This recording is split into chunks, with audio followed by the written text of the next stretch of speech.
Hi friends, welcome to our channel. ఈరోజు recipe వచ్చేలేకి ఎంతో సాఫ్ట్గా అప్పటికప్పుడు అనేది ఇడ్లీ తయారు చేసుకునే విధానం ఒకసారి చూడండి.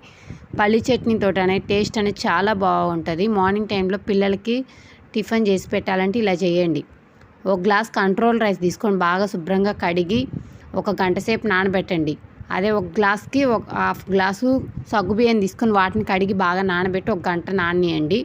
నానినాక ఒక గంట తర్వాత ఒక మిక్సీ జార్ తీసుకొని ఆ మిక్సీకి వేసుకోండి. బాగా ఇడ్లీ పిండి ఇప్పుడు మనం ఇడ్లీకి ఎట్లా వేసుకుంటున్నామో సేమ్ అట్లాగే ఇడ్లీకి వేసుకోండి. బాగా మెత్తగా వేసినాక దాంట్లో టేస్ట్కి తగినంత సాల్ట్ వేసుకోండి.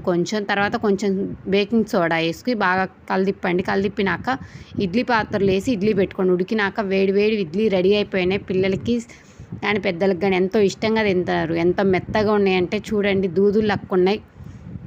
నా వీడియో నచ్చితే ఒక లైక్ చేయండి. మీ ఫ్రెండ్స్కి ఎవరికైనా షేర్ చేసుకోండి. మీరు కూడా చేసి ఎట్లా వచ్చిందో